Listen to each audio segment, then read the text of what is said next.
Ladies and gentlemen, let me open a special meeting of City Council of City of Pearland for Monday, August the 20th, 2018. Moving in our agenda to item number 1, which lets me call this to order. Item number 2, purpose of the meeting. Item number 1, I'll ask council input and discussion regarding discussion number 2, fiscal year 2018-2019 budget. I'll ask Clay to pick it up from there. And thank you, Mr. Mayor, and appreciate y'all coming out again tonight. If we get the PowerPoint loaded up here. So we had our Saturday work session and did a lot of talking at you, but then we also got a lot of feedback and comments and questions from the council members. We captured those as best we could and turned that around last week with a memo and some Q&A on each one of those. And I think there are 12 questions. So what I was going to suggest, Mayor, if you're all right with that, is I don't know that all these require a lot of additional comments. Some of it was just factual sorts of things back and forth. Some were just policy statements, I think, that the council was wrestling with. So if we could maybe take them in chunks and maybe the first 3 of them that came up. We getting this uploaded?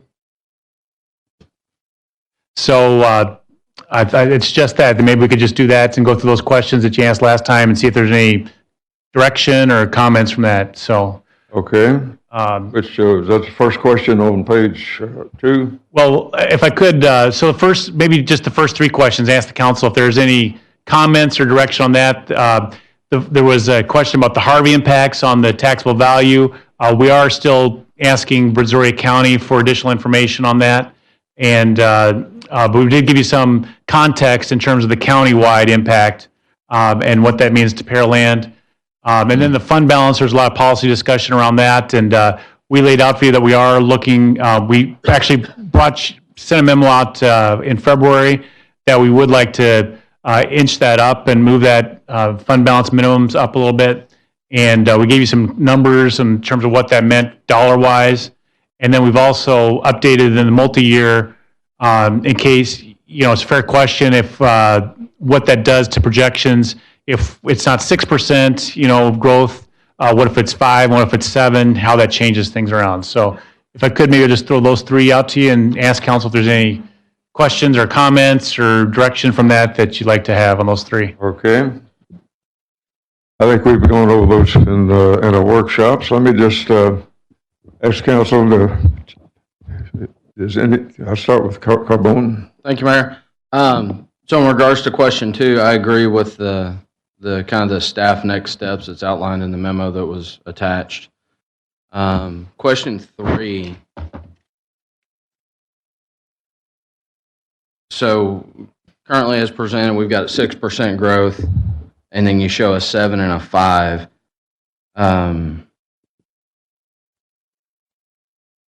I guess I would be more inclined to look at the 5%, given that this year, if I'm looking at it right, we're at 5.84, and we're seeing a trailing stream on permit kind of community development income. So I would think that it would make more sense to project a little bit more conservative 5%.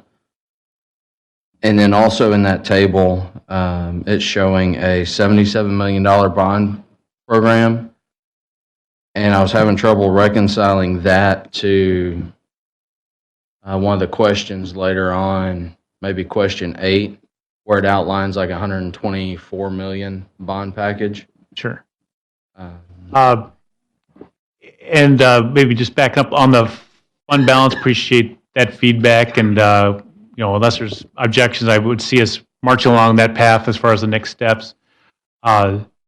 On the right-hand side of the screens you got in front of you, that's the table you referenced, and very fair in terms of the 5% and our at least current year comparison, and probably be more conservative on that. So we had originally been talking all along about a $77 million, but then when we had the meeting with council, that's where we laid out the options for going stronger. And at that time, the council, did talk about the 124. Being interested in at least looking at that. No decisions have been made. But this, as you said, is based upon the lower of the 77. And frankly, I could see us recommending something more towards that 77 for consideration versus the 124, all things considered. Okay, so, I mean, the multi-year projections are going to be part of the budget. I know we're talking about a fiscal year 20 projection. So can we go ahead and change that to 5%? I mean, it's going to have no Yeah. current year Yeah. change, but I think it's a better conservative presentation. Yeah, I don't want to get too far ahead, but I'd be comfortable recommending or including that, so. All right. And that's all I had on the first three. Is that, you're responding to how many of those questions? The first three? The first three? Okay, that's good. Anybody else want to respond to the first three? Yes, Mayor. On the, Okay. on question 2, I just lost my screen. On question 2, I don't disagree with the idea of moving it up. I guess it's, it's going to be, we need to come up with a policy that we find appropriate, whether it's going to be the 2 months, 3 months, or 25%. Obviously, we don't want to do that and conflate that with this budget discussion. But I think maybe before we get too far down the road, we need to have a workshop and a discussion, and then just have an amendment to the policy, so that we give y'all clear direction about what we want, and we don't react to this on a year-to-year basis. I'm personally not. I don't find it's a necessity at this point, just because one bond rating agency made a comment that we need to move money over just to address their concern, unless it actually is coming close to affecting our credit rating. On the bond package, my understanding, my recollection is we started off with the 77 million. We had options up to 120 million. What council gave back, feedback we gave to y'all, ended up as the $90 million package, which is what's been kind of presented with the projects we elected. That's kind of the middle ground that we found. At least that's what I recall. Or am I recalling it incorrectly? Is 77 the value that we're presenting and what we're planning to take to referendum at this point? No, that's going to be a different discussion and council action, I think, towards the end of this calendar year, Okay. where we'd scope that out, have a little bit better picture about that. So you're right, could be 77, could be 90, could be 120, but I tipped off like sort of where I was thinking right now. But Okay. Well, if it's a confusion on my end, I apologize. That's all I no, have. that's fine. Anybody else?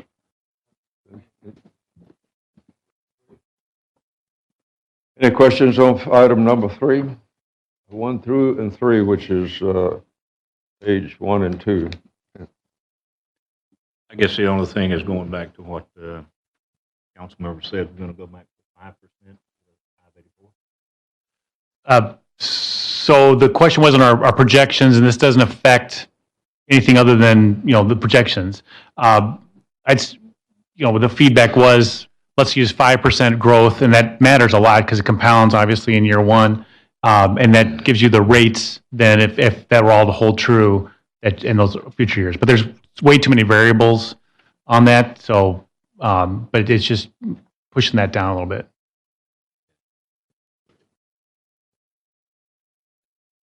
Well, if you'd take the next 4, 5, and 6, Thanks. and 7. So next 2 4 was pages. just some questions about the Economic Development Corporation has outstanding debt financing that they've been actually building up some fund balance towards, and they actually refunded. That's all been explained in there. So it's a very low interest rate. The question was about defeasing some of that early, and we gave the call dates when that could happen. There would be interest savings, obviously, by paying that off. The flip side of that is, as we explained in there, there's work that PDC is locked into and obligated, and some that's planned. So if that cash wasn't available like it's planned currently in the multi-year, then they just have to go and borrow at a higher rate for that. And so it negate that savings. So that's the flip side of that. It's not necessarily, I'd say it's not a budget issue for right now. It's something that PDC's talked about, I know, in their projections. And like I said, they've built up their fund balance for that possibility and looking at that, at least partially. But there is firm plans and obligations that, and the revenue that's been estimated, some of that's not locked in, so that might change on that side too. Number 5 was about the supplementals during the mid-year this year when Harvey came in and revenues and expenditures, we weren't able to complete everything that we put off to the side. And so we were able to get most of these into this budget, but that's outlined there, what was and wasn't included in the FY19 budget. And then number 6 is we've recommended tweaking our existing permit fees so that you have to pay something on the front end, and then if somebody changes or doesn't complete on the project, the city's not on the hook for that and not lost, doing all that work without some compensation. And we're going to suggest expanding that to another type of permit fee. I'm sorry, not permit, a plat, I think it was, for when that comes up next time. So that's 4, 5, and 6. Okay. First hand up gets the first question. Carbone? Thank you, Mayor. So on to the PDC debt and defeasance. We're paying debt off. And so we've got, well, I guess first thing is when we pull up the PDF that shows the multi-year budget, I'm not seeing where the ending fund balance rolls to the beginning fund balance. And when I compare it back to our first book on kind of the overview page, we show a $19.4 million ending proposed budget fund balance for the EDC. But then on the PDF that came out, it shows 18.4. So we're off $1 million there. I can take that. So that was a bit of a miscommunication on our end. There is a 10% set aside that's not illustrated in that multi-year budget that is in that fund balance. So if you look at the PEDC budget itself, and we'll get you guys a new PDF. This just came up a few minutes ago, actually. That shows that 10% set aside being, it's a piece of fund balance, but quote unquote set aside. So the fund balance is adjusted to exclude that set aside, but it's not reflected in that multi-year budget that's in the PDF. So it's confusing, I understand. So there's more, when we look at the ending fund balance as forecasted for 2021 of 9.8 million, it's actually even greater than that because there's a reserve in there. Yes, sir. Without, I believe, and Matt, correct me if I'm wrong, without including that set aside, it would be 13.2, just under 13.2 million in 2021, including that set aside. And the debt that we could pay off would require 12.8 million. So right now we're opening the year with a balance of 23 million. We can pay, call it 13 million off, and at the end of 2021 we're still going to have, I guess, almost $3 million in surplus. I understand what staff's saying, but at the end of the day, we've got our opportunity to pay off $13 million of outstanding debt, and I think that the board and any future council are going to look at the projects a little bit differently when they have to issue debt, if they need to issue debt at some point in the future. Not to mention there's $5 million earmarked for a Parks and Rec indoor facility that may or may not come to fruition. I mean, there's some private industries that are looking to do that. So I think there's a lot there, and I don't know. I haven't been convinced that we shouldn't pay off $13 million of debt. Does that complete your comments? I guess I'd ask my fellow councilmen what their Okay. thoughts are. I would agree on that too. I mean, we've got the money. What are we holding on to it for? I mean, we still end up having a surplus even after we pay off this 13 million in debt. I don't know why we wouldn't do it. Well, I would say that if we're paying a lower interest rate on the money that we have at debt now, we pay that off and we can't spend the 15 million budgeted for the 288 improvements, and we had to go out for debt for that and pay at a higher interest rate, and then we're wasting money. I mean, for me, it seems like simple financial calculus. If you can earn more money, or the debt that you have is at a low interest rate, and you can go out or you can use the cash to pay off things to avoid a higher interest rate, then in the end, it's a savings. I don't disagree with the mentality of it. We have a large fund. It looks bad that we have a large fund when we have debt that is less than that fund, but we've targeted PEDC. We've already given them direction to move forward on certain projects. If they have the cash to cash it out and we can still keep this debt at a lower interest rate, when we know that the interest rates that we would get now would be significantly higher and likely be even higher in 2021 and 22, then to me it makes more sense to leave the debt where it's at. I do think that we need to be aggressive about paying off what we can over and atop the money that we have budgeted that's already earmarked for something else. But I don't think we need to pay it all off. Or we come up with a different strategy. We pay it off all now, but we give PEDC direction to continue to put in reserves so they can cash out these projects when they come up. I just don't want to look at it as simple, we're going to pay off debt and save money, because I don't think it's that simple. Yeah, we might have to borrow 4 years later, and what we would have to borrow would be much less. And in the meantime, we would have all that interest savings. And like it or not, there's going to be more scrutiny on the spending. And I like it. If I was Matt, I wouldn't like it. I get it. But that's simple to me. We might have to borrow at a higher interest rate, but it's not going to be $12 million or $13 million at a higher interest rate. It might be a couple million, and it's 4 years down the road, if then. So kind of along the lines of what Councilman Perez just said, then why pay off now? We don't know. You just said might. If we don't know that we're going to have to borrow, and even if we do borrow, it's only going to be a couple million. There's no reason to pay off a low, what is possibly or what is a low interest 13 million. I mean, it makes sense to kind of continue that. Now, if we can pay off some of it, okay, cool. But if we have that money, let's avoid taking out more money in the future. I mean, it's still not guaranteed in 20 or 21 that we're going to have to pull out money. You just said we might have to pull out money in 20 or 21. Staff's presenting something that say they don't want to pay it off because we might have to issue debt in fiscal year 22. I'm saying it's a sure thing. If we pay off debt between now and 2022, we're going to save that interest cost. What is that interest cost? $1.8 million.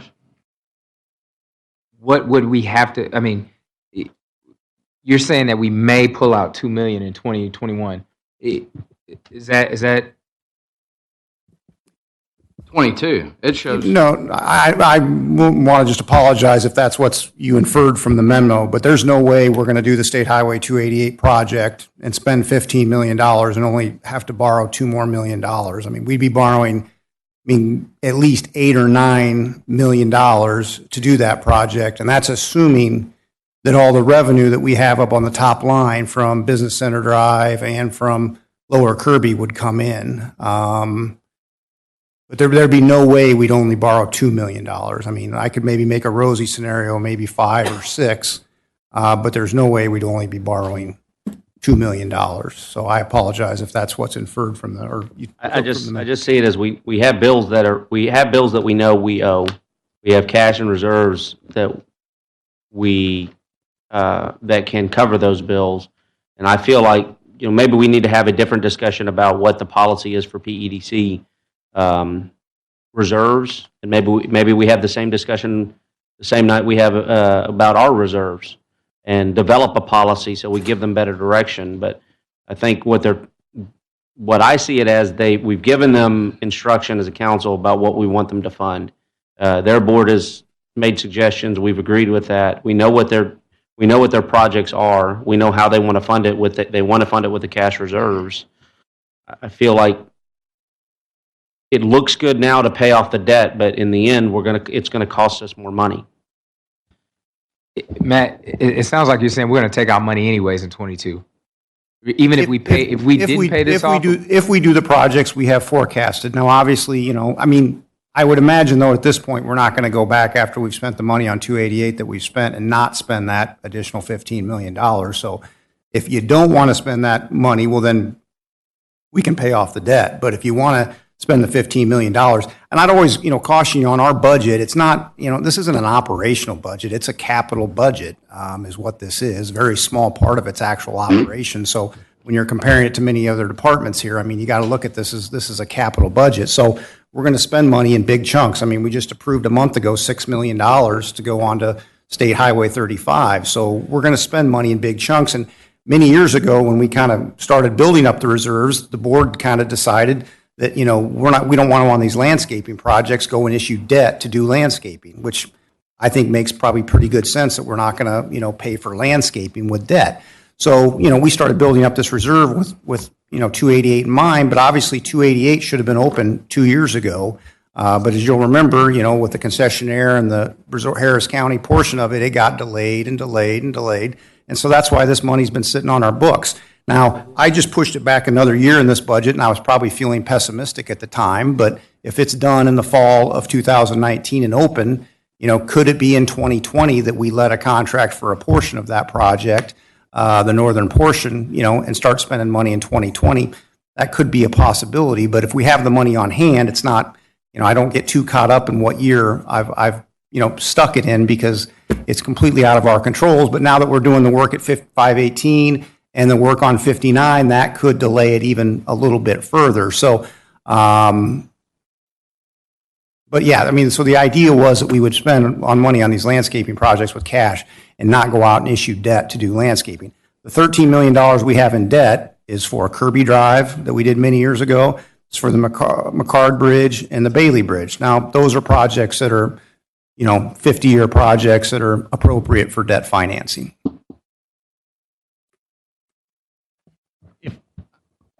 I guess that would make it clear for me is, because we don't have to make a decision tonight, is could you update this to show that 10% reserve, and then would it be trouble to push the forecast out one more year just to encapsulate all of that? Yeah, so just so I'm clear, you're looking, so what's up on the board now has that 10% in that fund balance. So that's the updated number that doesn't remove it. We can illustrate that as kind of a subset, what the set aside is as a portion of that. Yeah, have we seen this? No. Okay. This is I'd only- like a chance to Yes. see if that ties, and then if it wouldn't be a problem to add another column for 2022. That way we could capture all of the 288 corridor expenses in there. We can easily do that. And then we do have the money, I did start budgeting, as you mentioned earlier, $2.5 million a year for an indoor sports facility. But obviously that would be the debt towards the indoor sports facility. We wouldn't be paying, we're not going to pay cash for that, obviously. That would be the debt service that we would assume that would be there. So that's a placeholder in the budget too. And obviously land could be something we might have to purchase for that too, and that could be the first year of expenditures. So following that train of thought, if we get a better understanding of how the 10% reserve that we can't touch reflects in this budget, we go to 2022, we get on the other side of the 288 improvements, and we see what the surplus is in 2022, then perhaps we can discuss paying off that surplus.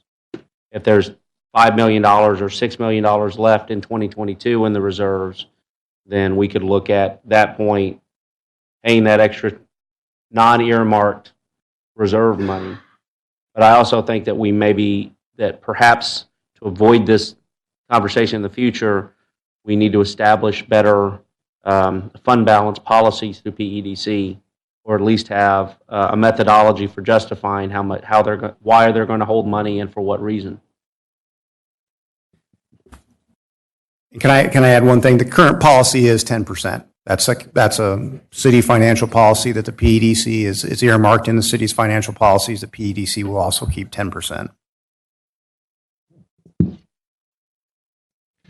If I could try to help too, I think it would help. We'll try. I'm gonna try to segregate the things that are quote unquote locked in that we're committed. We started in on versus some of the other ones that are more to be determined, and also like you, Member Carbone said, this isn't something we have to decide. You know, even as part of this budget tonight or this budget process. You know, we're going to get some better clarity as we move forward on or not on the indoor rec center. So, you know, if that's a go, you know, that may lead you all to go one direction. If it's not, then that frees up money, or you could do something else. So that could be in the next few months here, I would think. So.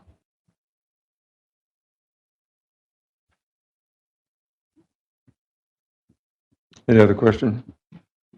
Did the council have any other items on 4, 5, and 6? You put the questions back up there.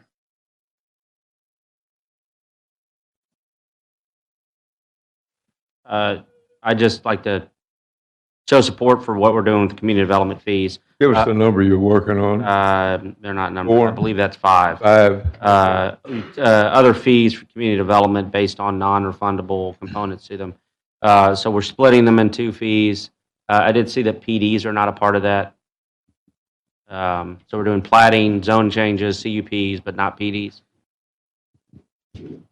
Yes, sir. With the detail involved in a PD and the pre-planning we usually have with developers, we felt that with regard to a planned development, that's something that was only going to come in if it was going to move forward. By the time we get that out to other departments that get in, breaking it out with a $150 application fee didn't really make sense. Okay.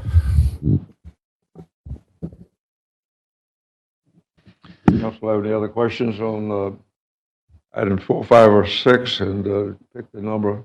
So, You got the question for him. so taking the next group, I'm sorry. I just needed a little bit of clarification on the budget for the PDC on the 288.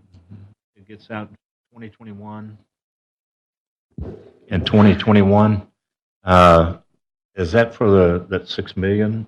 Is that for the fairs and the filing and stuff like that you're going to do? It would be everything that's still left, all the landscaping, irrigation, all the additional Streetscapes. sidewalk, brick pavers, everything that's still left in the project. It's everything. So it's total really about $8 million altogether between. There's 2, you're only seeing the first year. There's one more year of another $7-8 million after that year. It's split in 2, knowing that it was a year project and might not be all hit in 1 year. So what was the final decision that Councilmember Carbone that we came up with on paying debt off or looking at that more in detail now? Well, I think the thought was to share this out formally, so y'all have a chance to look at this, tweaking it so we add another year, 2022, get on the other side of the 288 work. And I was suggesting sort of categorizing some of these things a little bit more in terms of locked into versus fixed or TBD, and let you stew on that. But So we're looking at between 18 and proposed 19, increasing about $400,000 for increase in sales tax, PDC. well, that number is what it is. That's our projection. It tracks what we have for the general fund. Okay. That's another one of those, you know, it's kind of like the valuations. If you grow quickly and then you grow off that base, it changes these numbers dramatically, but it seems more volatile than the Are any values. of the projects we financed or help finance on the commercial type projects out there, is any of that going to be coming back in to where, you know, we had so many years that on the payoff on those or what have you? Is there any of those that's going to be completed in the next 2 or 3 years? I thought I read somewhere in the budget that there was some that was going to be. So what do you mean when you say paid off? Well, and some of them that we had out there, we helped, on the sales tax, or actually the tax base on there to be paid off, or to come down after a period of number of years and get more tax off of that, or, On the abatements, you mean? yeah, on the abatements that we had. Yeah, I mean, all of them are, sliding scale, so, usually depends on the project, but usually a 7 or 10-year sliding scale, so you would see those numbers reflected if they increase every year onto the tax base. Yeah, well, what I was asking, do we see any of those that's going to be coming off during that period of time? Where we'll In the be next getting 2 the to full 3 years? on the tax in the next, say, 4 years? They all would be, I mean, because they're all sliding scale, so they're usually 100, 100, 75, 75, 60, 50, so yeah, they all come off, they're all coming off all the time. And So- keep in mind, we're only doing real property, we're not doing personal property, or we're not Right. doing inventory, so we're not, it's 100%, it's probably effectively 50%. Are any of those dollar projections in there what would be increased? None of them would be an revenue back? EDC budget, obviously. Well, it comes to general fund That would property all be tax. They don't get general any property tax in here on the revenue side. I know. Yeah.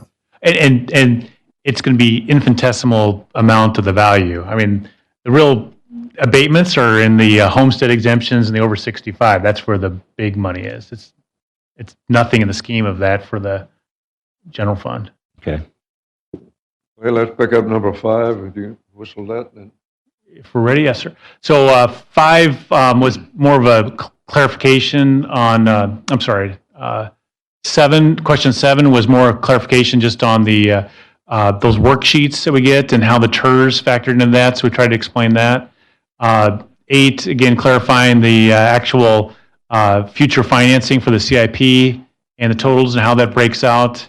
And then 9 was the, again, the total outstanding debt with the new issuances, rolling that all together. So those 3 were more clarifications and questions that came up.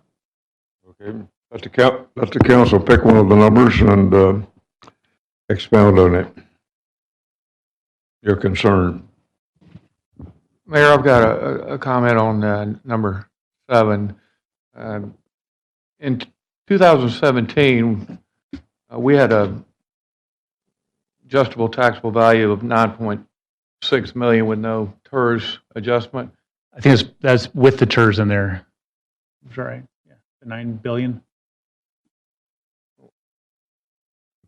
Are we looking at what was in here, or are you looking at the initial? I'm looking at Well, the right hand, page 7 of tonight's presentation. Last year's taxable value, just for court-ordered reductions, 9.653 million. And billion. then this year,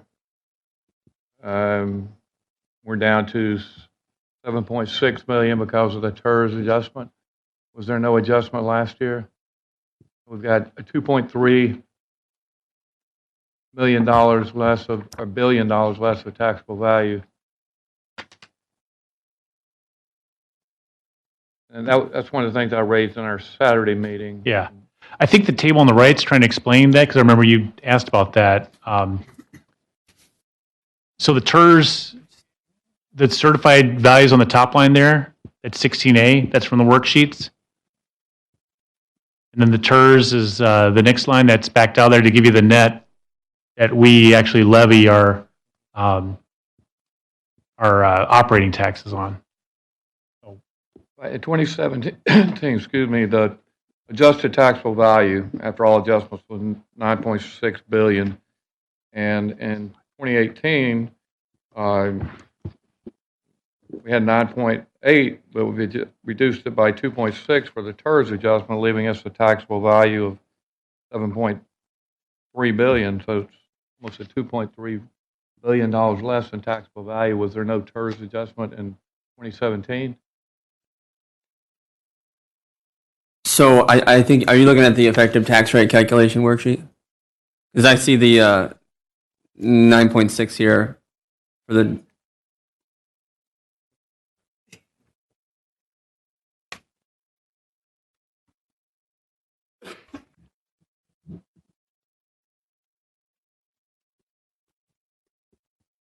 Hi, I'm Rhonda Doherty. I'm the Assistant Finance Director. What you're seeing in the effective tax rate calculation is you have to look at how the effective tax rate is calculated. They take the 2017 adjusted taxes divided by the 2018 adjusted taxable value. If you go further down the line of the 2017 portion, there is a reduction of the amount of taxes paid into the TERS. I don't know the number off the top of my head.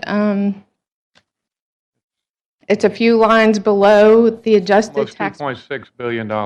Not the value, the tax. Does someone have an effective tax rate calculation I can look at?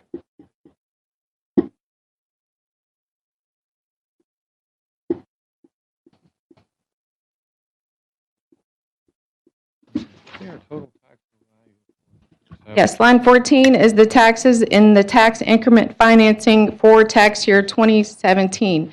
The $16 million is the amount of taxes that the city paid into the TERS. So the calculation for the effective tax rate is to get the adjusted 2017 taxes divided by the 2018 value. You can't look at it as a value-to-value comparison. The reason why they do that is because they don't know, they, meaning the tax assessor collector, does not know what percentage participation that each taxing entity is involved in the TERS.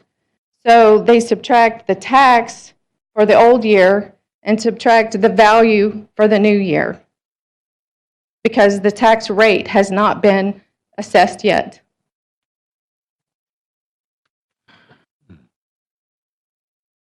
Okay. I don't see where the tax rate has anything to do with the tax base, the value that you're saying that you're going to apply the tax rate to. You've got a certain number of homes and buildings out there you're going to assess that rate against. And when I look at this calculation, it's $2.3 billion less in 2018 than it was in 2017, the adjusted taxable base. So That's because they're taking the tax out of 2017 and they're taking the taxable value out of 2018. It's just the way it's laid out, and this is your state legislature at work. Say it again. Okay. It looks like we're not comparing apples to apples in this calculation, or I'm missing something. Okay, does anybody else have a question on 7? Move over to 8.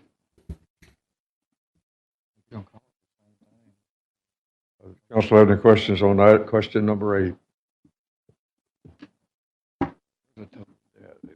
Number 8, we're looking at showing the amount for the beginning principal that we had, less the 19 principal, plus the estimated 19 bond sale. And so, in that debt, we're looking at 342 million. On there is what it shows on this chart here. And that's excluding the interest that we're going to pay of 89 million on that.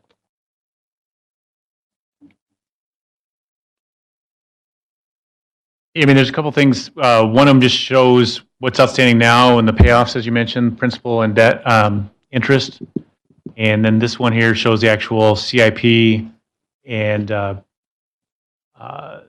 sources from that. So those should all square up. There we go, right there. Yep.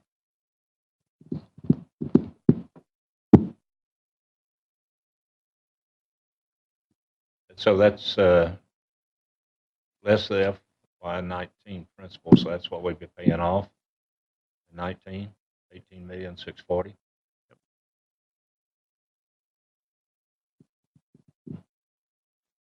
that right? Yeah. Yes. Sorry. Okay, so we're looking, paying off this debt at a period of time, but we're looking at a total debt. You add the interest on that, just on this, and it's got a maturity of 2038 on there. So you're looking at a little over $400 million into that. And that's not including the water and sewer debt that we have down there, which is $243 million, plus another $57 million in interest. But we know in 20 and 21, we got more debt coming in. But it says plus estimated 2019 bond sale, $41,500,000. Is that what you're going to sell out of if we approve the 77 million or whatever the number is? I think that's the best guess on how that would pan out because you wouldn't sell that all immediately. So, yeah. Because I know previously on what we talked about on the bond issue sale of the 77 million, that would do all projects within a 5-year period of time. So that means we'd sell all the bonds within 5 years. Within that 5 years, right? But that's not year one, as you know. So if we look at everything that's on there on both ends of it, on the water, wastewater, enterprise fund, and that we're talking about some serious money, 400 million plus another 300, about $700 million in debt on there. It gives me a lot of concern, to be honest with you, the debt that we have, and it's just increasing as we go along. And, I hope all the calculations stay straight, that the money coming in, that revenue that we're coming in.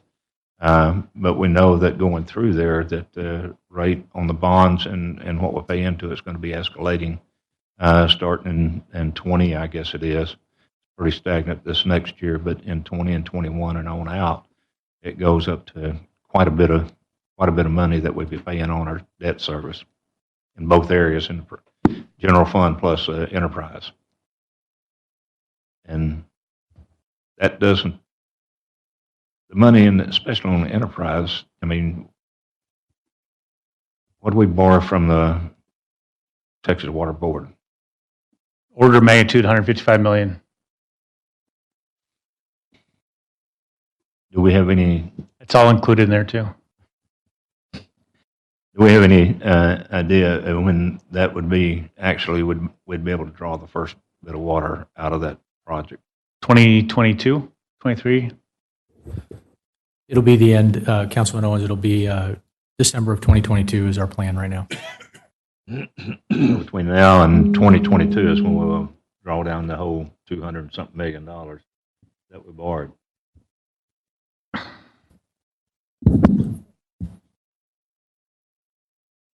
I just get, the debt's getting unreal. I mean,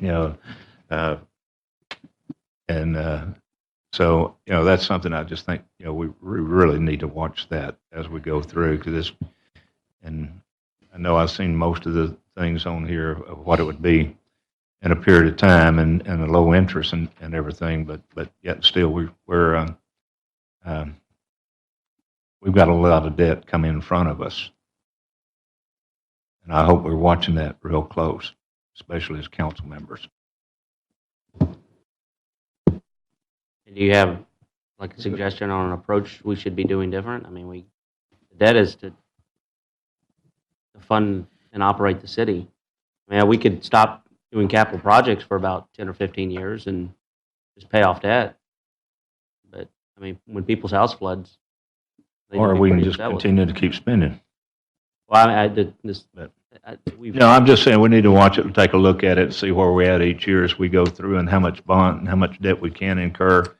And, I think the projections is something that we really need to look at. The price of water is going to get outrageous here before long if we continue to offer debt out there. It's got to be paid off. And so that's the only thing I say we need to do is look at that as we go through with this. I'm not saying, I think we ought to be cautious on everything that we are spending through there. And in reality, I don't have a lot of questions for tonight. I'll be sending my questions up tomorrow. I actually finally got into the second budget package and deal, and so going through each one of them, take a look at. But it just seems like it's an awful lot of debt. to be honest with you, that we're incurring as we go through this process. And I think, we need to be very cautious on it. We hit a bad economy, things are going to happen. And so I'm just saying we really need to be cautious as we go through on this. Any other question on item 8? Anybody have a question on item 8? Let's move down to item 9, question.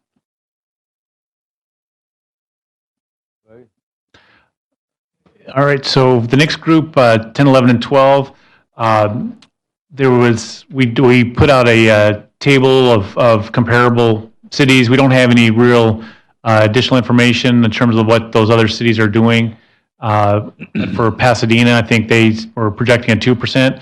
And this is in the context of, we've recommended in this budget no rate increase for our water and sewer rates.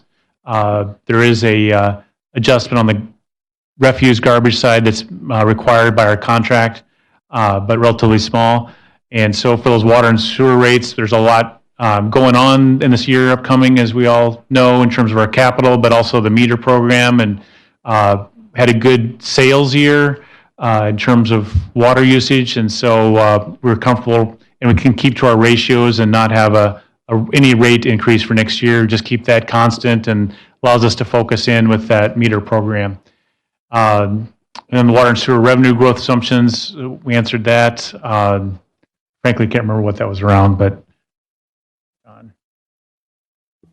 Yeah, so I think the initial question was what's behind the numbers in 19 and in the out years, other than a rate increase. So essentially, we built that around a 2.5% residential and commercial consumption growth and a 1% irrigation growth. It's kind of based on where we see the city growing, both in connections and actual usage per household.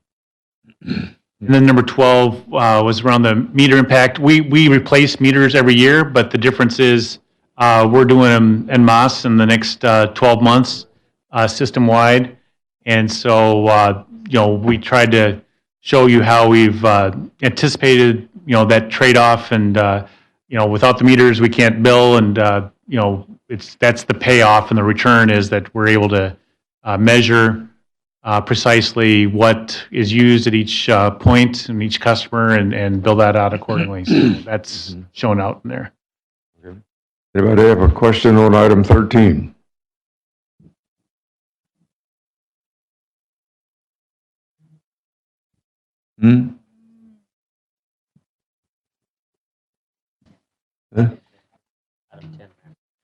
Yes, so that's 10, 11, and 12. I'm sorry. Questions. Yeah. I'm Page stepping 30. up here real quick. It's item number 10, I'm sorry. A lot of numbers. Item number 10, page 6, water sewer rate, comparable cities. Question, comment on that item? How about 11? Do we have I'm sure we have it somewhere, but total amount of water that we require in the city right now, since we're pulling it from several different locations? What's the consumption, I guess? Total consumption. Are you asking for consumption or how much we have to have capacity for based on TCEQ requirements? Probably capacity total, and I guess would probably be a better way to look at it, because, on there, I know we're going to still continue to get water out of the southeast plant in Houston. Yes, sir. And when the surface water plant comes online, we're still going to be getting water on the west side out of Houston.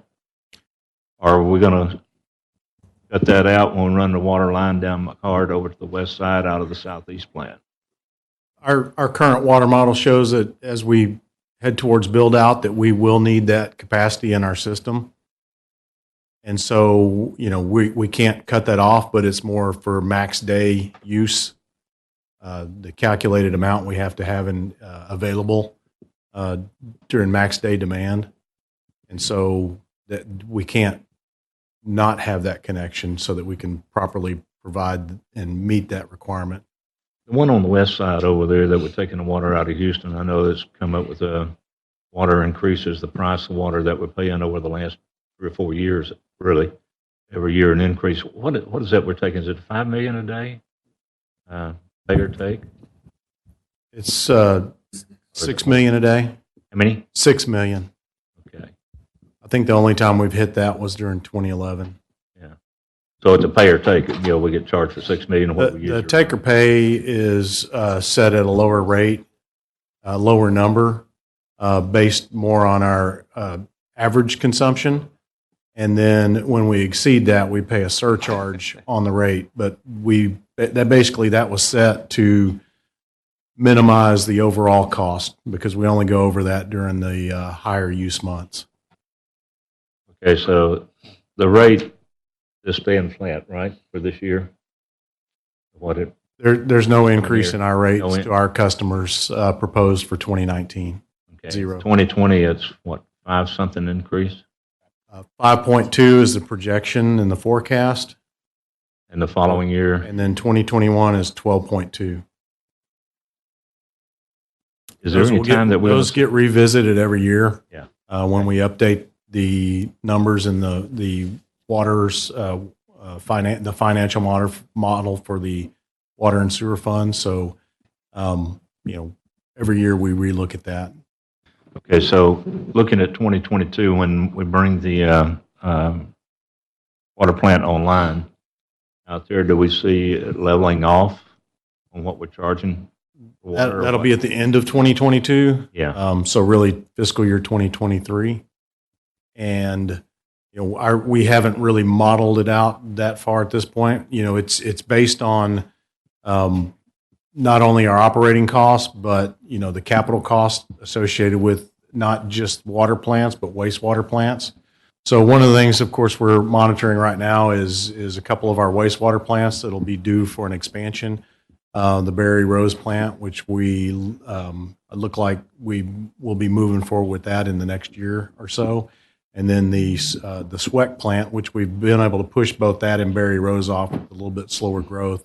We'll continue to monitor that and possibly push that off further in the future. So it all works together. If we complete the surface water plant, but we've still got expansions of our wastewater treatment plants. Those are expensive and large projects as well. So, at a point where we approach build out, we've got all of our water capacity in place. We've got our wastewater treatment plants built out. Then I think we'll start to see, some leveling of that out for a longer term. But of course, we'll have large rehab and rehabilitation projects moving forward. But those aren't usually as impactful as the initial expansion or large capital projects. Yeah, just going with that, we still got a lot of bonds to sell on the wastewater side before we get through with the plant. And then, the money that we borrowed and what we spent to date, but between now and 2022 and it comes online, the balance of that's going to be spent out of the 200 and something million that we borrowed from the Texas Water Development Board. Do you see any significant increases in growth in residential here in Fairland? I know we don't have that many of the big acreages left anymore that's developed, but it looks like it's a lot of smaller stuff. But do we have anything that y'all looked at the residential growth in Fairland over the next few years? That's essentially the 2.5% that we have built in there as kind of a baseline. I think in talking with community development, the modeling is about 2.8%. So we try to be a little conservative on that. But that's been our baseline. It's worked pretty well for us thus far. And that's all within our current city limits? Yes, sir. Nothing in the ETJ? Yes, sir. So we're not trying to keep capacity for some of the ETJ area? I know at one time we were down that road because they could possibly be part of the city, where now most of it's not going to ever be part of the city. We have sufficient water rights that we've acquired, 20 years ago plus, that would serve the build out for the entire city and ETJ. So with the change in annexation laws, that provides us with some opportunities or options in the future as far as partnering on future expansions of that plant, and potentially having customers for that plant. Okay, and with the Berry Rose expansion or upgrades that we're doing there, is that getting us closer to going from the 5 plants to the 3 plants that we're trying to do? Councilman Moore, the answer to your question is yes. We'll be looking at the expansion of Berry Rose to be able to take a look down the road at collapsing the Longwood plant and sending as a regional lift station to Berry Rose. Any other 11 questions? Response to 11 question.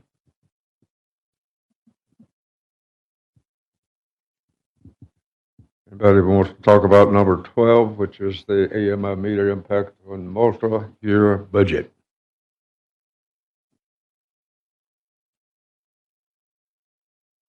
Here, done, Clay. I'm running out of numbers here. Those are the questions we had from that Saturday day session, and appreciate everybody's work on that. If you're ready, Mayor, or if there's any other questions, we could move into the, there's 2 required items we have on here, items 2 and 3 agenda items for setting the maximum, getting us ready for that. But unless there's, you want to do a poll, or if there's any other questions you want us to go back out and new things, look at. Clay, the one thing I want to discuss is the addition of the traffic engineer. How would we add that into this year's budget, and then possibly may provide you a motion to give you direction to move forward with that or not? Sure. So just to refresh, there was a question that was answered in the large package about getting a full-time staff traffic engineer. Right now we have a contract for that service, which is not the same, obviously, as having somebody that works just on the Pearland issues day in, day out. And we'd estimated with the salary and so forth, if you take away the contract, that net to about 50,000 plus or minus a year in additional recurring expenditures. So if council chose, saw that as a priority, I'd suggest that you take a vote on that tonight, so that we know what to build into the final budget documents, and increase the general fund expenditures by that 50,000, and then have a correlating revenue increase of 50,000 as well. If you ask me tonight, where that would come from, we've seen continued strong growth in the sales tax performance, which is a recurring revenue, and I think it'd be fair to bump that up, nudge that up a little bit to the 50 if you wanted to cover that. That'd be probably the safest thing. Or you could just ask us to take a look at revenues in general and see where to come back with that at. So that's what I'd suggest. Well, then I'll move that we add the budget item for a traffic engineer and the associative software into this year's budget. I'll second it, just so we can talk about it. You support that? I second it. Sound like a second to that motion there. Any other comments from the council? Go down the road. Normally I would kick it into a staff report, but I think we just got a staff report. I think legal's fixing to correct us that maybe we can't make a motion in second, maybe a more informal poll. Yeah, you're right. I said take a vote, but the way I titled up this doesn't lend itself to that, so Darren's right. That is correct. Yeah, if we could just, go through and provide some direction so staff can have, as opposed to taking a formal action this evening. Obviously my direction is we go ahead and add it. It's a need we've had for years. We're paying a lot of money to consultants, not just the 50,000 we have on annually, but when we have large traffic impact analyses, we have staff resources that are not traffic engineers looking at those. When we do updates to our major thoroughfare plan, we have consultants that are hired to do that. I think there's a lot of efficiency that we'll find with the additional 50,000, and not only that, we would be able to better manage traffic throughout the city. We could potentially go out, do more measurements throughout the city of what the traffic counts are, have a better understanding in-house of how we can retime lights and move traffic around to where we get more efficiency. I mean, it's something that we cannot do now, but we would be able to do if we had a PE who's got 5 years of experience doing traffic engineering and the associative software, and help better address the traffic issues that we know come up regularly.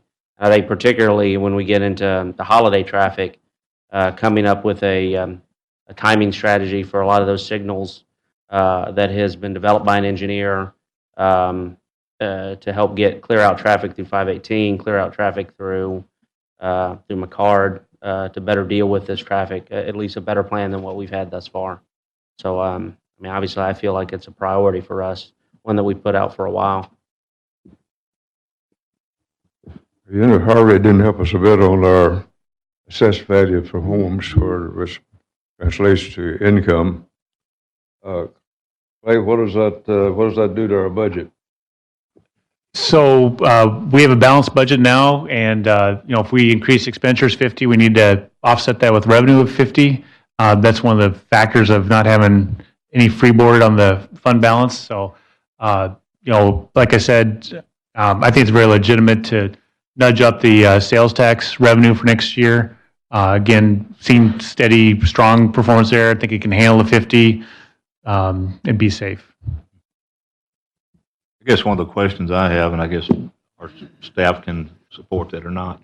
I know in previous discussions that we had, we talked about, some of the traffic movements and intersections and stuff of working with TxDOT. Do we have a problem of having our own person on board to come in and work with TxDOT on any of these improvements through there? Would they take that, or are they asking for somebody else with major TxDOT, experience?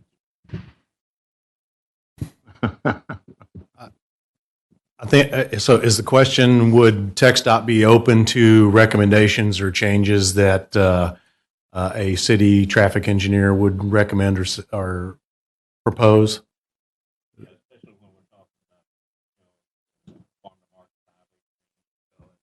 So TxDOT was willing to give us all those traffic signals in 2011 to operate and maintain. So we've got full control of those.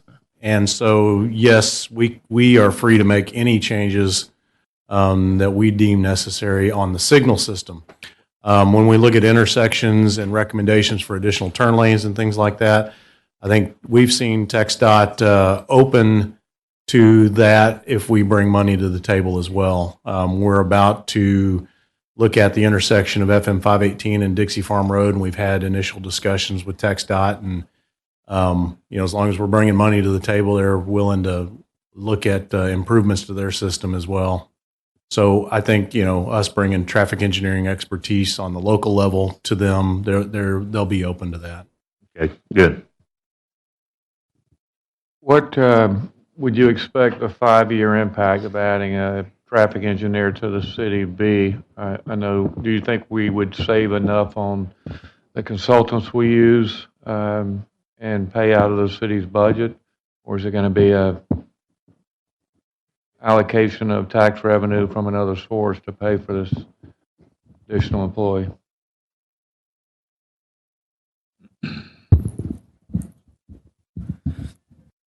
Councilman Little, currently right now with all the contracts that we have out there, when we start looking at the ability to look through those with traffic engineers, even on private development. So we'll go through private development with our outside consultant as well. So, for example, we'll use the development to the south of us, Massey Oaks. We'll be looking, we have to bring someone in to help us look through what they want to do for traffic and how they want to have mobility through. So we will have a TIA that is developed there over time, and from the initial to the completion of their development, and we'll have to have someone to help us. Whereas inside, and have that assistance inside with inside staff, we can take care of that in the house versus having to contract out. And that would be with quite a few of our developments as they come in. And then also taking a look at when we do traffic models or outside consultants come in and supply their traffic, then we can help assist and provide data for seasonal growth factors that are used when the traffic model is run, so we can do projections correctly. That individual would then take care of that, whereas that's some data we don't collect now. So is your answer that this traffic engineer will pay for? Yes, additional and the costs? end result after through this, yes, the engineer would pay for itself over time. Thank you.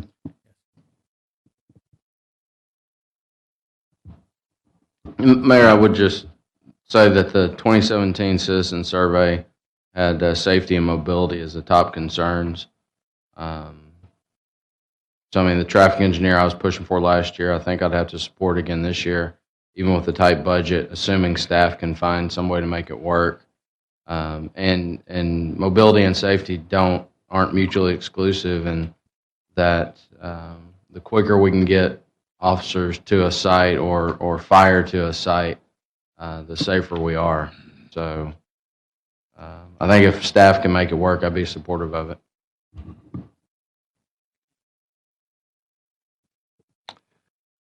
Any other comment on that? Clay? Just procedurally, if I get a couple more people nodding their heads or consensus, it'd make me feel better for putting some thing in the budget. I would like to see something presented to us.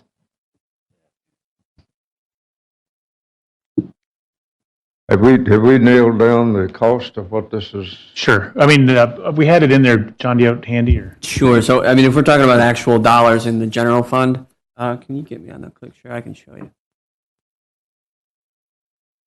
So this kind of breaks down everything, the $125,000, that's the fully loaded cost. So you have your salary benefits, plus the software that we discussed.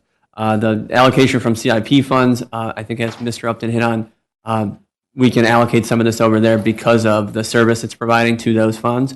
And then the traffic consultant, this is what's in the budget this year. So that would get backed out as a result of adding this back in. So the net result is right around $44,000. If you want to talk about multi-year impact to the general fund, and without recognizing some of the cost savings that would come from the service itself, you'd probably stick about a 2 to 3% inflationary factor on that over a 5-year period to kind of get your total actual dollar cost in the general fund. I just have a quick question. I mean, and I'm for the traffic, for a full-time traffic engineer. But I do have to ask, what changed from last year? Because last year I specifically remember commenting on the fact that, why are we paying, for a consultant? Why not just go ahead and pay for a full-blown traffic engineer, and maybe back out of the address coordinator or something? But what changed? Did anything like significant change to where now all of a sudden we need a full-time person? I don't know that anything dramatic. I'm sorry, but it's just priorities from last year to this year. We could get by with the consultant continuing, but we'll get that kind of effect. So if we want to improve upon that and add to that, we need to add a body to focus on that. Well, one thing I just have to say, if we do this, and we spend the money and the overhead and the insurance and all that on this person, I mean, hopefully we don't end up, borrowing or taking from streets and sidewalks again. I mean, because obviously this person is going to be, relied upon for things like that and looked at. But if we're taking out of that person's budget significantly, like we have in the past, then it almost doesn't make sense to do a full-time one. I just know last year y'all gave me some reason why, not just me, but the other folks on council that were for having a full-time traffic person, why there was not a need for it. Now there's a need for it, and I'm for it if we can afford it. If there's other places to cut, I'm also for that, to make sure that we can afford it. But hiring somebody full-time to have what right now may be an X amount budget be only cut to half, kind of. I guess I'll just go back to that. The reason we didn't include it in the recommended original was because things are tight, and the consultant gets us what we get. So if we want to prioritize that, and as was said, mobility and safety go together, and we want to put some more oomph behind that, this is one way to do that. So So just a question here. Moving forward, if we elect to do this traffic engineer position, what amount of work will that take away from the consultants that we're hiring now? And roughly, what do we pay in consultant fees per year now for traffic related work? Well, I'll say something and then let Trent correct me, but I don't want to lead anybody astray. This is for improving our existing system, being smarter about, this isn't going to be a design traffic engineer. We still hire that out. Trent, I think, said that last time. So I don't want anybody to think that we're not going to have engineering services going forward. But those will be more of a capital nature.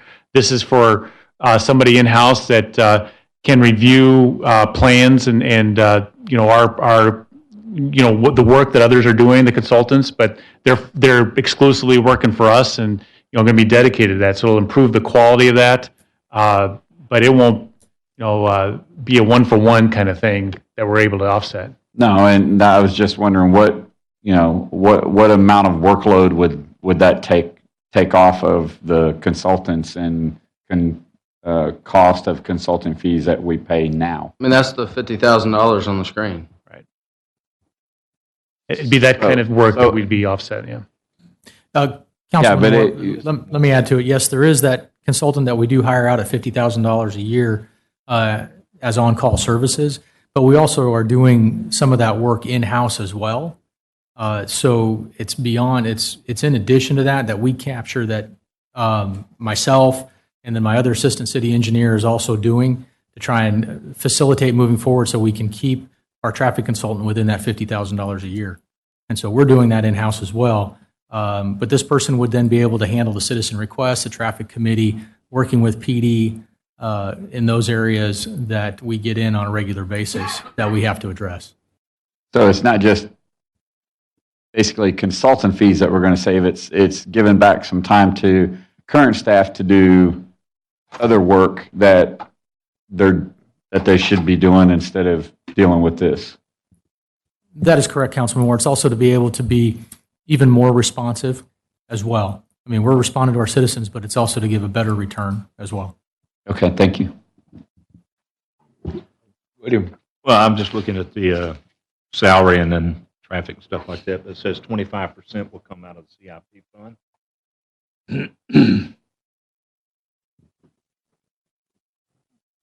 Yeah, we charge back for projects, so whatever, a quarter that we're guessing that can be legitimately charged to the projects for the review of that.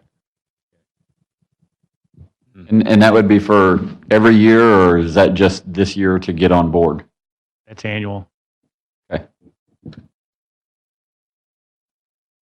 We look at that every year. I mean, if it turns out that person's doing a lot more of their time than we're guessing right now without having them any experience, on CIP, we'd adjust it, but, that's kind of a fair guess right now. They could review traffic studies for the EDC. There's $13 million over there. $13 million savings. Oops, found it. What do we currently charge for TIA reviews? Currently, right now, per the UDC, as it gets to final plat, the charge for a TIA that's scheduled is $710.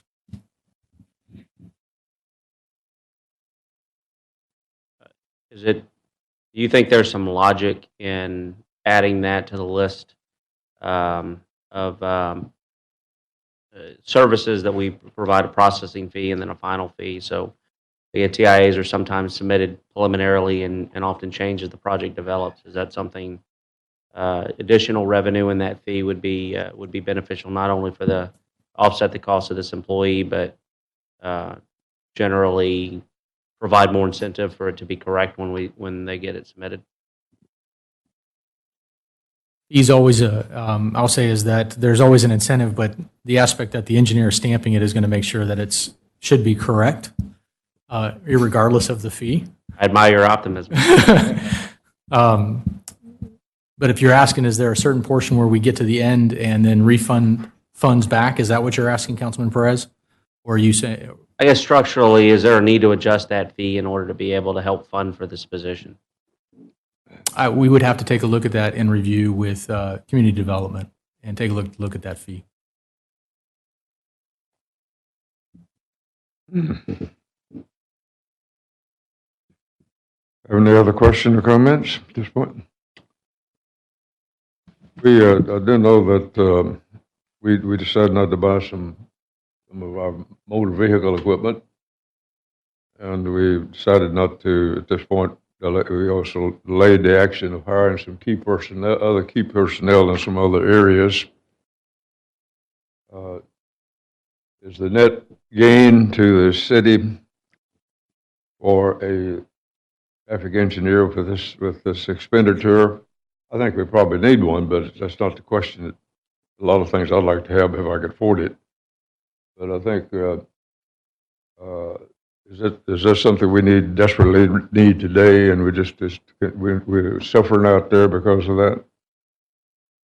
A lack of having a person of this quality aboard? That would be my opinion, yes, sir, Mayor. You think it would be, Yes, sir.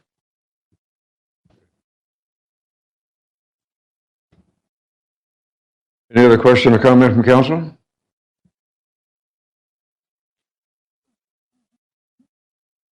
No question? We do have So Mayor, said he's going to be back in a few minutes. we do have these other two procedural items to move forward on the budget. One is to place on the agenda the budget for consideration on the 17th and the 24th, but then have a public hearing on September 10th. We don't have anything else open, as far as I know, for bringing to you, and so I'd suggest that we don't list anything for next Monday's agenda, which is going to be a very large just agenda. So next time you'd see something, that would be on the 10th for the public hearing. And then just to jump ahead a little bit, item 3 is required to set up the paperwork for the maximum property tax rate that we would levy, set up the notices for that. And again, significantly, we'd recommended the effective tax rate, which, going back to those worksheets, is the amount that would raise the same amount of money, but for new construction for the city for next year versus what we took in through that calculation for current FY18. So if you wouldn't mind, we could consider 2 and 3, that'd be great.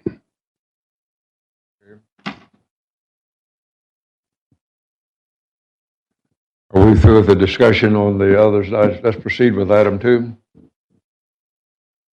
We have, there's being a resolution. I'll ask Councilmember Little if we present this for our consideration. Sir? Just 2. 2, excuse me. Item 2. Sorry about that. Consideration and possible action. Resolution number R 2018-156, so moved. Second. We have a motion and a second. We're in discussion. Staff report. So, Mr. Mayor, this is the action required to place on the agendas and give notice that we'll have consideration of the budget on the 17th and the 24th, and then also to set the public hearing on the budget for September 10th. That's all I have, sir. That's complete your report. Yes, sir.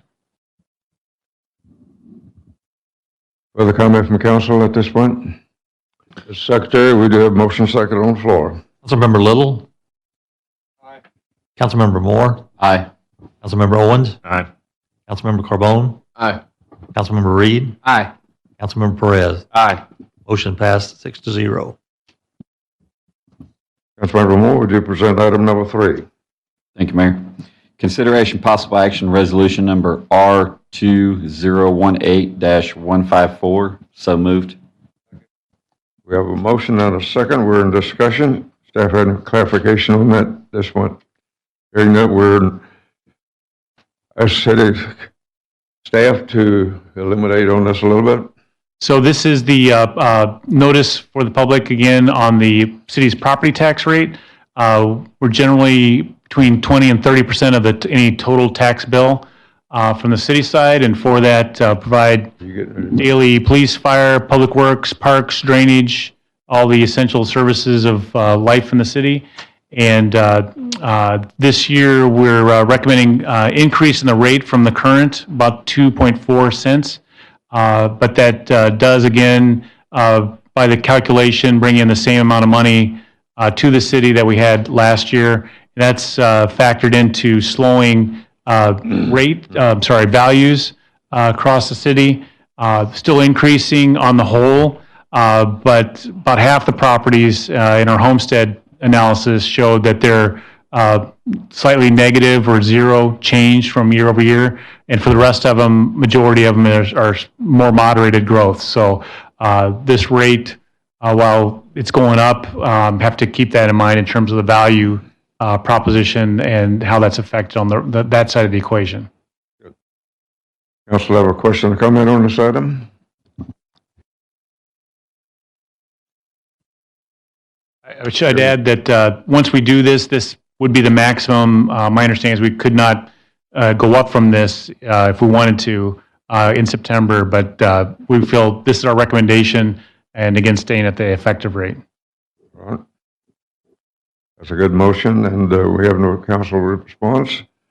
I would like to have one response, and just what do we see on the revenue coming off the appraisals for the property? I forgot, what was the percentage it went up? Well, that's the top line number on the property tax revenue. I mean, that's, so in your budget books, How much we got in last year's budget and what we're projecting for this year?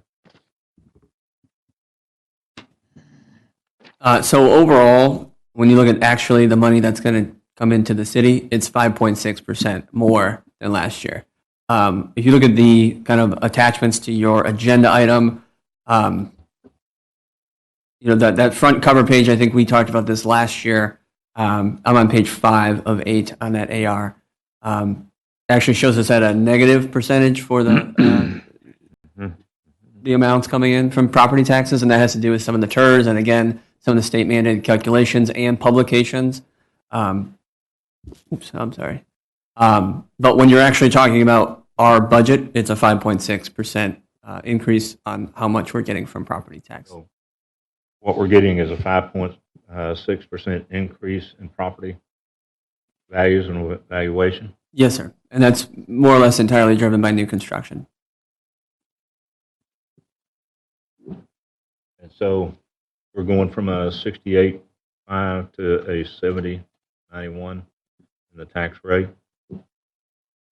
plus the value for the increase in property. the rate's the rate. I mean, it's not plus, but when you apply that to the tax base, we're able to gain that extra 5% mostly from the new construction.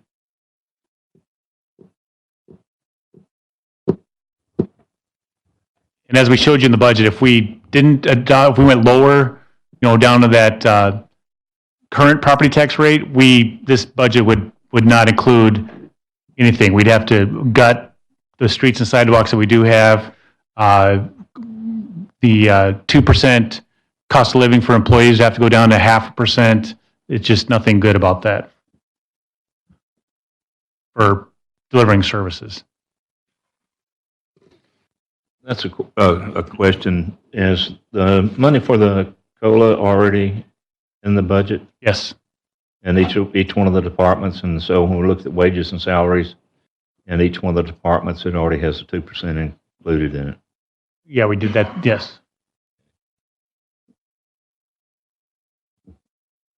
I still wish we had more money involved in there for the streets and the sidewalks, and it just seemed like it's not much money at all to maintain the streets and the sidewalks in there, especially when, I guess, in the projections of what we've been talking about previously, that we needed, what, $5 to $7 million more in order to keep it with what it is?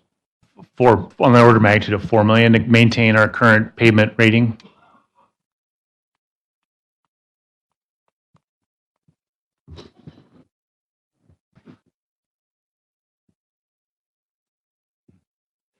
I just Do you have see- an answer? Well, I just see that to be a token amount in some of the neighborhoods that we have now that, like I said, the last time, a lot of people walk on the streets because the sidewalks are such in bad shape. And then some of the intersections that we have in some of the areas out here in the older areas, they're really in bad shape.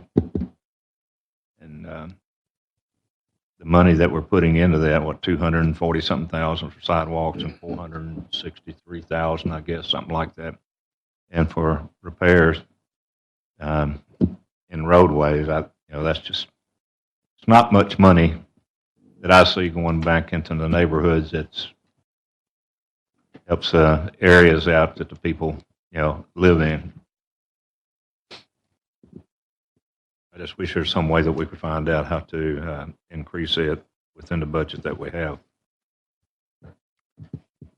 Councilman Little? Can you put the page back up you just had on the screen?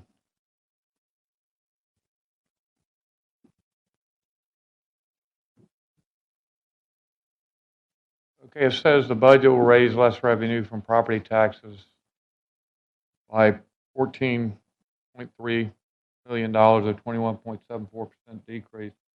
But in the summary for this item, it says that estimated to raise more revenue from property taxes than last year's budget by $3 million, or a 5.6% increase. So Member Carbone's wrestled with this. I mean, it's just the goofy state legislature required formula in their language. We can't deviate from it. I mean, they've got this negative 21% decrease in their language. It goes back to that worksheet you were trying to make heads or tails of. Okay. Member Carbone's been up here 5 years doing this. I don't know if he wants to explain it better. Any other questions or comments at this point? Just for clarification, so it makes sense. So we're essentially saying, since my tax bill for this year would be the same as last year, because we're adopting a rate that's generally effective, which means we're not collecting additional money from each individual person, correct? Is that oversimplifying it? Yeah, a little. I'd hate to leave that out there. I mean, you saw the samples that we calculated, the same set of 10 or 12 actual tax bills, and it just depends on everybody's situation and what their values individually did. And on the whole, you're right, but if you drill much below that, it starts to unwind. As close as we can to not raising taxes, we're not raising taxes. The rate's going up because that's the way the calculation falls, but essentially the effective rate is doing our best to not raise taxes. The city's revenue, yes, you're right. Yes. All right. Yeah, because historically in years past, I would say you would go for a rate that might be a cent lower, and it's above the effective rate, and I'd argue effectively you're still raising taxes because you're going above the effective rate. So argue against, or the same logic would be, since we are keeping it the effective rate, theoretically, the average house should have the same effect.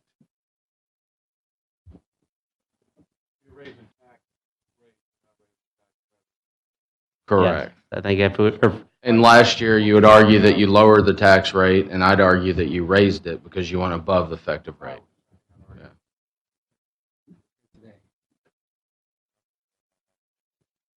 It makes a lot of difference in what your property is appraised at.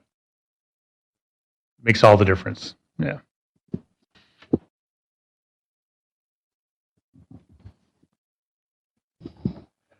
It even confuses our city CPAs. At least he clarified it for us. That's what's made a difference. Any further question or comment? Mr. Secretary, we do have a motion second on the floor. Councilmember Moore, Aye. Councilmember Owens, And this is on item number 3. yes, sir. Probably won't make any difference, but I'm going to vote no on it right now because I got about 3 pages of questions that I'm going to send up here for discussion with the city manager and his staff on there. So, it's probably going to stay as approved, but right now I need to have these questions answered. So that's a no vote, sir. Yes, sir. Councilmember Carbone, Aye. Councilmember Reed, Aye. Councilmember Perez, Aye. Councilmember Little. Aye. Motion passed 5-1. Okay, with that good news in, let's move in our agenda down to item number 3 and ask Mayor Pro Tem to handle the public comments. Thank you, Mayor. Is there anybody in the audience that would like to address council for any of the items that were discussed? Is there anybody in the audience that would like to address council for any items that were discussed?